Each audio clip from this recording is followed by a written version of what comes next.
有40層，賣出嘅地皮就喺正對面，樓宇高度限制係100米以下，估計可以興建大約30層。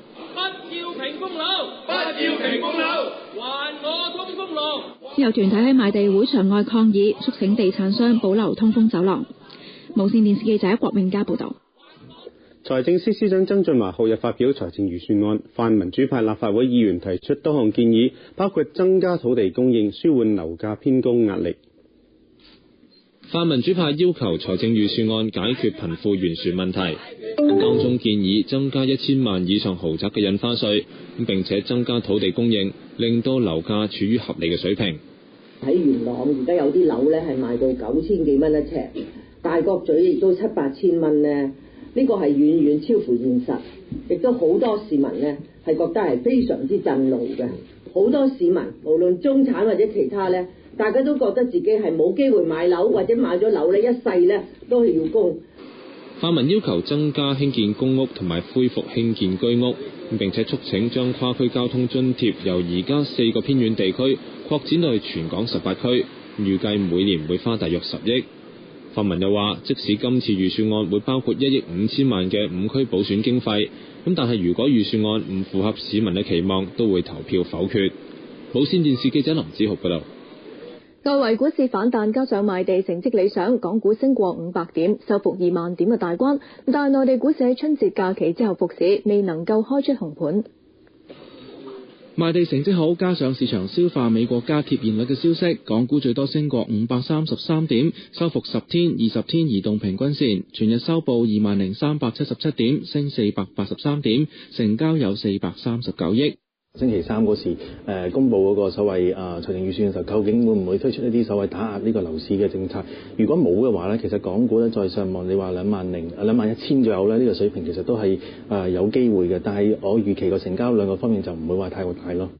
投得將軍澳地皮嘅新地升2%，恒地升3%，重上50蚊。下星期一派成績表嘅匯控升超過3%，重上83蚊，為大市進帳近100點。上月新增用戶回升，中移動升2%，美元匯價回軟，中海油升近4%。至於內地股市虎年首個交易日未能開出紅盤，上證指數反覆偏軟，收市險守3000點大關。無線電視記者陶俊文報道。立法會5區補選定喺5月16號舉行，政府會喺星期三公佈嘅預算案入邊預留1億5千萬嘅補選經費，並且希望議員理解有需要依法補選。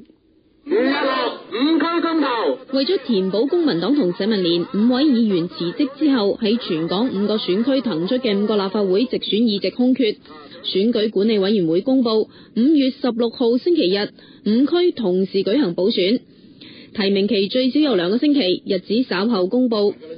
公民黨同社民連都話唔希望自動當選，如果冇對手參選，會唔會派出影子對手參與？兩黨就話要再研究。自動當選係表示咗對方失敗啊嘛，冇表示到我哋贏。我哋贏嗰個意思就係要香港人用投票嘅方法去講出佢哋自己嘅意見。除咗公民黨同社民連，立法會多個黨派都表明唔會派人參與補選，咁暫時就未知到咗提名期開始嘅時候，會唔會有獨立人士參與補選。民建聯話唔會改變唔參選嘅決定，如果有議員提出修訂預算案，剔除當中嘅1億5千萬補選開支，佢哋亦都會考慮係咪支持。如果到時有人抽出嚟嘅時候，我哋都會要研究，因為我哋覺得呢筆錢始終係唔應該使嘅。政制及內地事務局局長林瑞麟希望議員明白政府需要依法補選。雖然我哋都係唔贊成呢5位議員呢，佢哋嚟到請辭導致呢我哋需要用1億5千萬嚟到做呢一場嘅補選，但係亦都希望大家理解呢，我哋要依法辦事。佢話選舉經費裏面會有300萬用嚟宣傳選舉。無線電視記者何文文報道。深圳文錦渡口岸嘅進行改建工程，今日開始局部關閉，是2年半，期間直通巴士同埋私家車都唔能夠過關，但係有市民唔知道，覺得新嘅安排唔方便。彭國柱喺深圳報。文錦渡口岸外邊張貼告示，指改建工程直至到2012年8月，期間開放俾中港貨櫃車通行。有私家車唔知道新安排，亦有旅客原本想由呢一度坐直通巴士去尖沙咀，結果要改去羅湖口岸搭車。遠啲咧又貴啲咧，最緊要價錢問題。貴幾多係？嗱，呢度坐下20，翻去尖沙咀，如果我哋坐去咧30幾蚊。但係新措施之下，每日400個中港兩邊走嘅跨境學童就唔受限制。當局仲安排巴士接載佢哋過關，唔使落車。平時係點樣㗎？好慢啊，要落車。今日呢？今日喺車上邊咯，等咯。咁快唔快啊？快。方唔方便啊？方便咗好多。我哋嘗試由文錦渡行路去羅湖口岸，大概要22分鐘。如果要坐車嘅話，大約係5分鐘。文錦渡口岸客運區投入使用20幾年，舊設計已經唔足以應付旅客需要。改建工程預計2年半，新口岸將會有新嘅聯檢大樓，主樓約6層高，仲有停車場。深圳當局相信通關能力比深圳灣同埋福田口岸更好。深圳口岸部門話，利用文錦渡口岸往返港深嘅旅客人數並唔多，喺改建期間相信唔會對其他口岸造成壓力。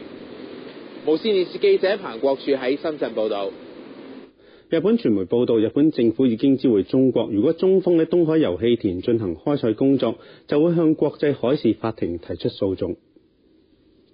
日本每日新聞引述外交消息，指外相岡田克也上個月向到訪嘅中國外長楊潔篪話，如果中方單獨開採東海春曉油氣田，就會向國際海事法庭提出訴訟。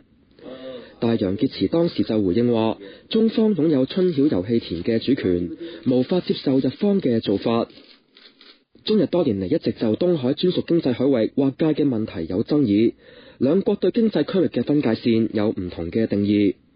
中方堅持春曉油氣田位於日方所劃定嘅日中經濟海域中間線偏左方嘅中國海域，主權本來就屬於中方。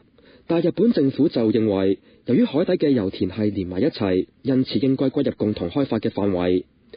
其實兩國08年6月曾經達成協議，同意共同開發春曉油氣田，但係雙方仍然未能夠就協議細節，包括雙方投放資金嘅比例達成共識，令到談判陷入僵局，所以中方最終自行開採。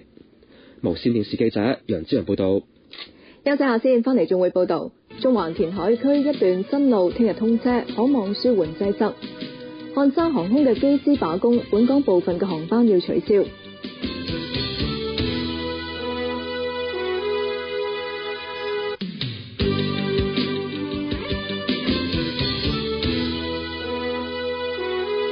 繼續新聞時間。中環填海區一段新路聽日通車，當局相信有助分流中環嘅車流，但係長遠解決擠塞，仲要等中環灣仔繞道嘅工程完成。中環交易廣場同埋怡和大廈對開嘅一段干諾道中，可以話係交通嘅樽頸位置。中環填海計劃第3期雙程行車嘅龍和道，星期2下晝啟用之後，可望舒緩擠塞問題。